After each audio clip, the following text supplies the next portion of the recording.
What's up, guys? Welcome back to the channel. Doing another check-in, long overdue. This was inspired by two things, actually. One, it was inspired by a letter, an email rather, that I wrote to my therapist from about a year ago, who I had still been in contact with, but hadn't sat down for a proper session with in about six, maybe 8 months. And then also inspired by sort of the tail end of my travels through Europe, which was that was almost 2 months ago now. I got back in mid-February. No, so about a month ago. Yeah, so I got back in mid-February. Anyway, I wanted to check in on both those things and just kind of getting back in the habit of kind of getting vulnerable here and using this as a place to share stories, kind of share where I'm at with things, and as has always been the case here at Bang Bang Anonymous, if it resonates, it resonates. I look at this almost as just an outlet for me to make sure that I'm just getting things that I feel like need to be out there, even if it's simply for the sake of hearing myself say them out loud. Yeah, giving myself the space for them to get out there. So I'll start with the Europe trip. I mean, let's be real. Like, it was incredible, right? Europe was amazing. I mean, I got to go to visit friends in the UK that I hadn't seen in years. An old coworker who became a close friend. I got to spend some time with him and his wife. And when I met him and her, they were actually boyfriend and girlfriend. So that was really cool to get to hang out with them. Explore the UK a bit, right? I got to go to Scotland, spent some time in Edinburgh. I actually went to an AA meeting in Edinburgh, which was really cool. So got to hit a recovery meeting abroad, which was, I mean, probably should have been on my bucket list. Wasn't, but it's been checked off now. And then also spent some time in the south where, was it Cookmere Haven, where the chalk cliffs are, Brighton. And then, of course, spent 2 weekends actually in London on either side of my travels. And that was really cool just to walk around and see all the, Buckingham Palace, Hyde Park, Winchester Cathedral, Big Ben, all the tourist things. And I did a lot of running while I was there, right? So I was still training from a marathon while I was there as well, which we'll touch on some too, because that's been an up and down kind of roller coastery journey. So yeah, the Europe trip started out great. I mean, I got there, I was excited because it was something I'd never done before, right? Obviously, there's this big scary thing, but I was also like leading up to that trip, I was experiencing a little bit of anxiety because I was like, well, I mean, shit, I've never, I wasn't nervous just at face value about going to Europe and eventually spending some time alone, but I was in my head a little bit because I was expecting to be more excited before the plane took off. You know what I mean? Like when I was finally getting ready to, the day before, the night before, I was like, why am I not like brimming with anticipation? And then I wasn't. I was a little, I don't know. I was like, okay, this is cool.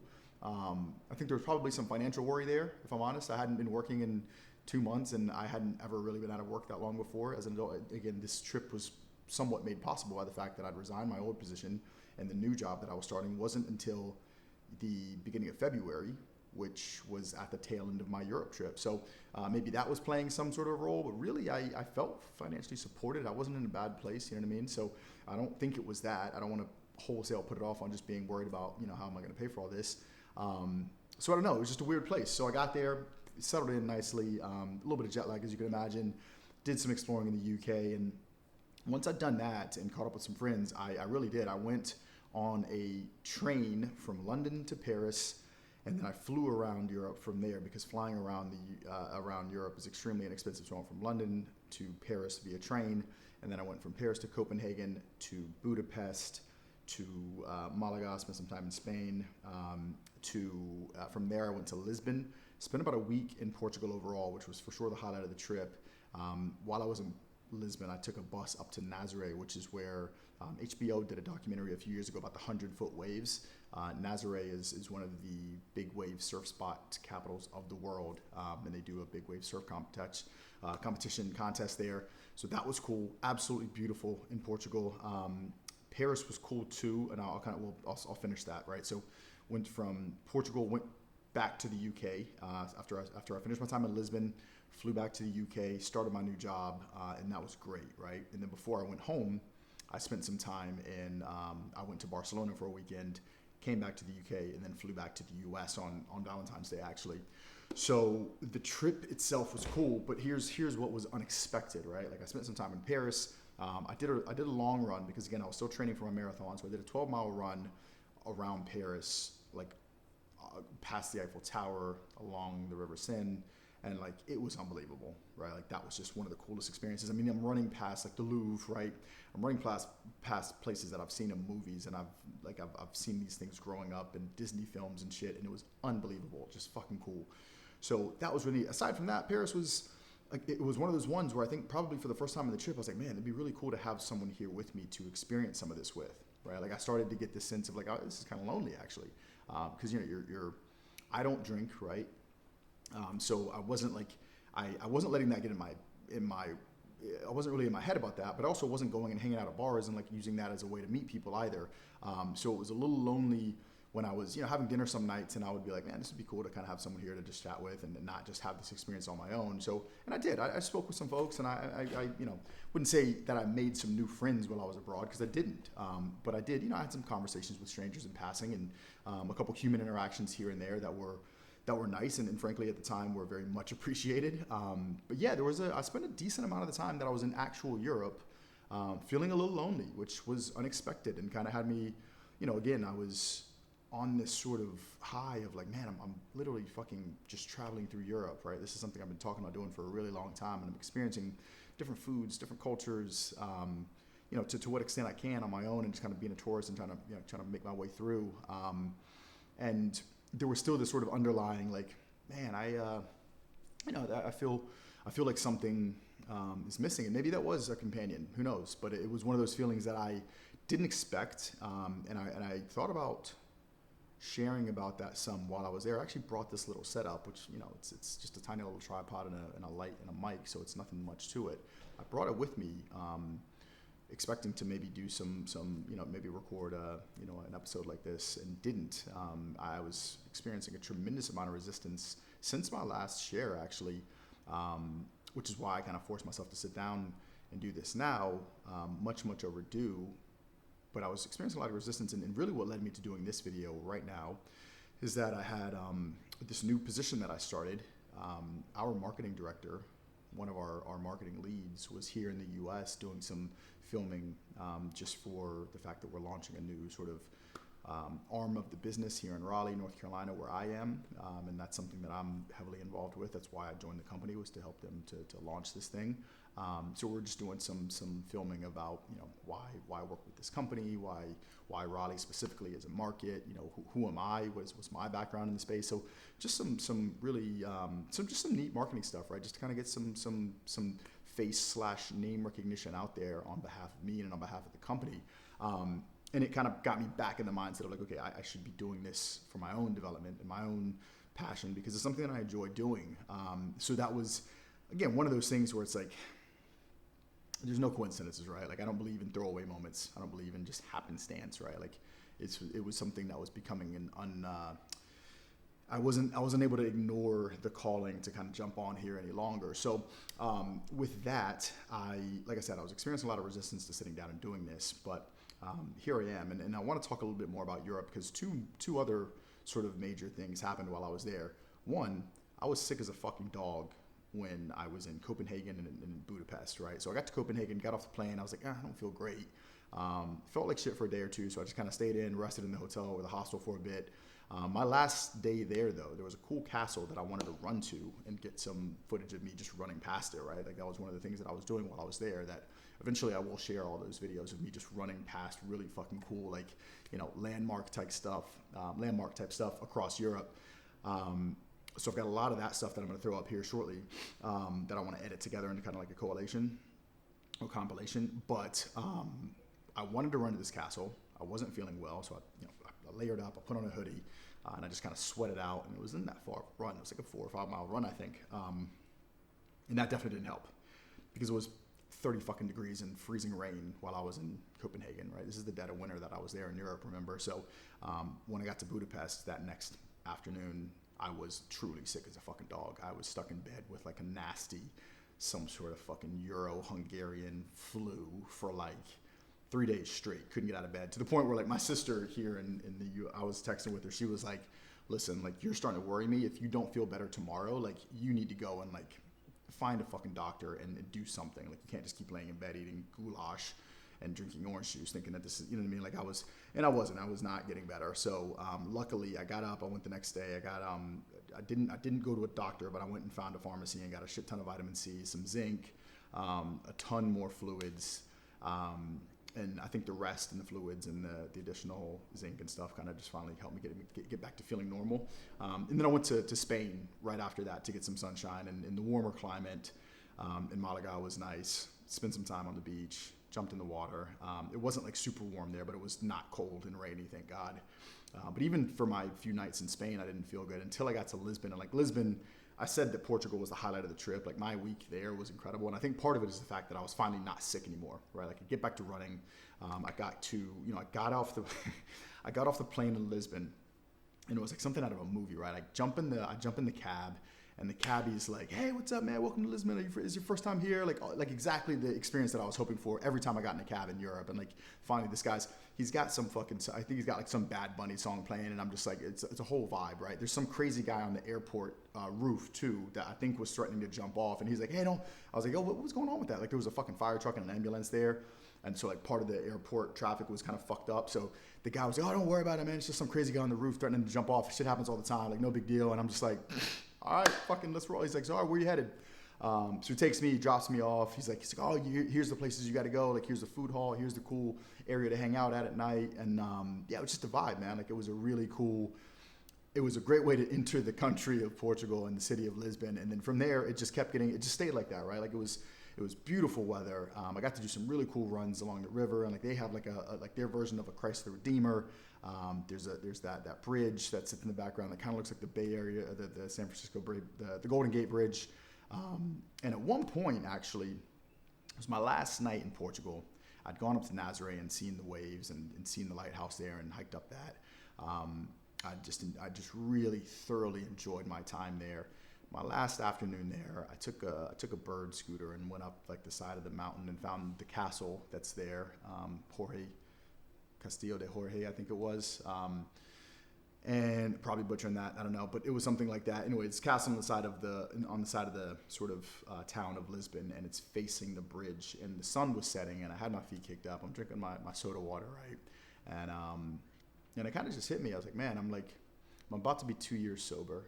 I've just spent the last month traveling through Europe and doing something that I've quite fucking frankly dreamt about.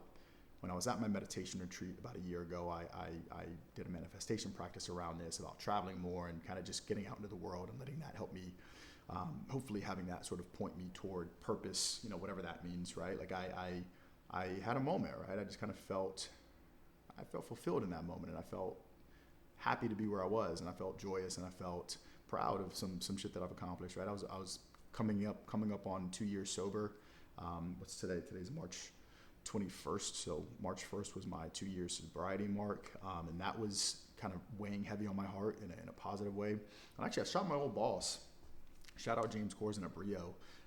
He's a brother and a mentor to me, and one of the hardest things I've had to do in recent times is resign my position with him after working together for about 5.5 years. And I shot him a text because he's actually the guy that sat me down and said, "Hey, Derek, you gotta get your shit together, or you gotta get out, because I can't watch you throw your life away." Right? Like he was that person for me. He was that savior for me, and quite literally, in doing that, he saved my life as far as I'm concerned. And I've shared that with him in those exact terms more than once in terms of gratitude. And the conversation that we had was much more in depth than that, and he spoke quite beautifully to me as a friend and as a brother.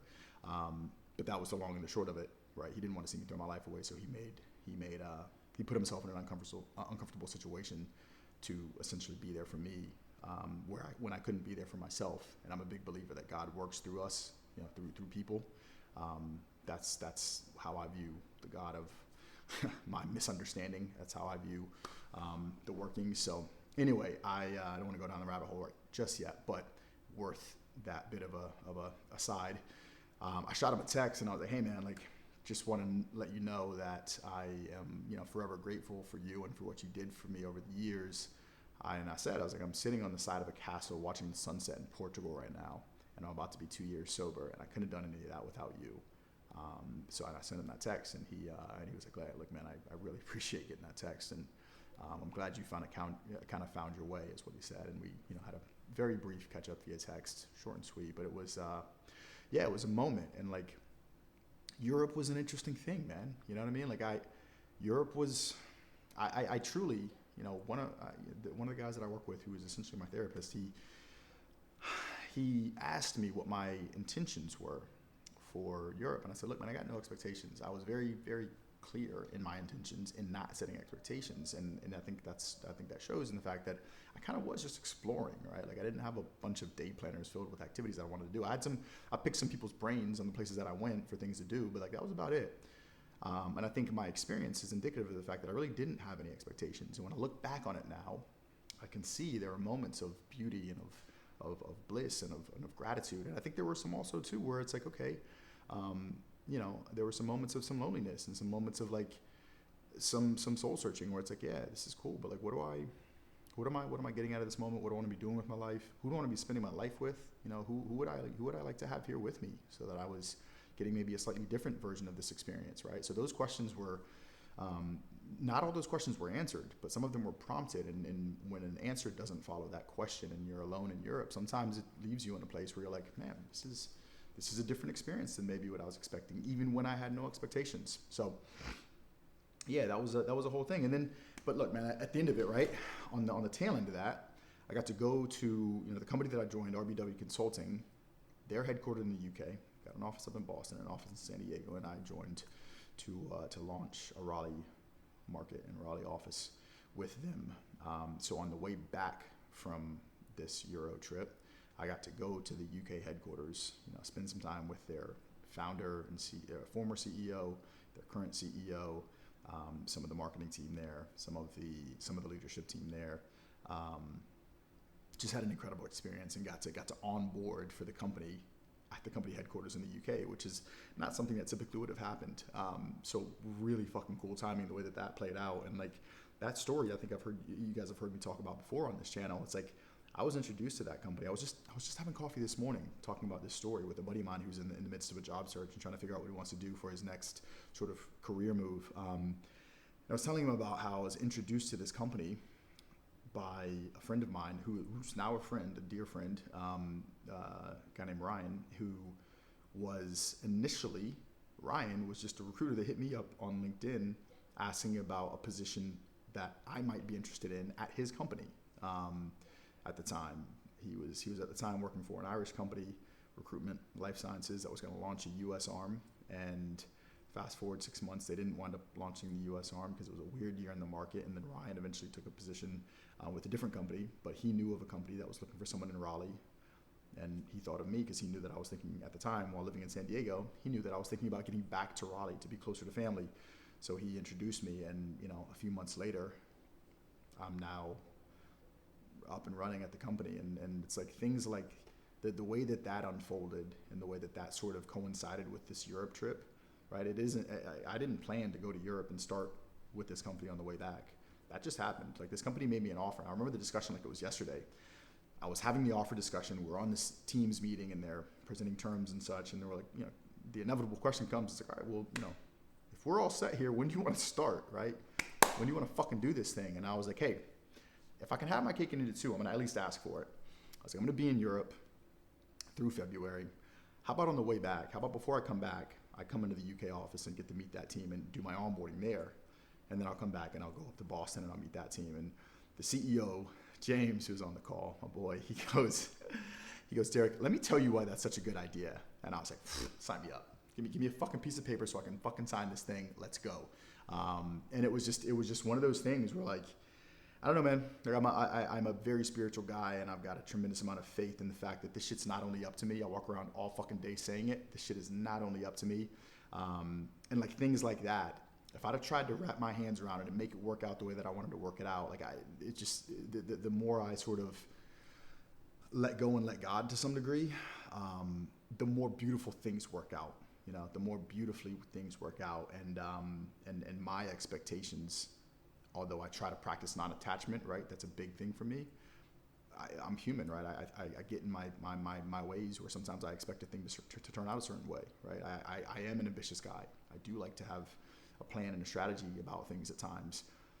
but as much to the exact extent that I can kind of practice that non-attachment and really letting the will of the universe sort of guide me more than this little mini me guides me. To that extent, I experience beauty and I experience things that are working out more beautifully than I could have planned them myself. So I think that feels like a really cool note for me to end this one. It's been a while. I'm glad to be back sharing with you guys, to whomever's out there. If you get anything out of these, shoot me a like, shoot me a message, subscribe. Bang Bang Anonymous out.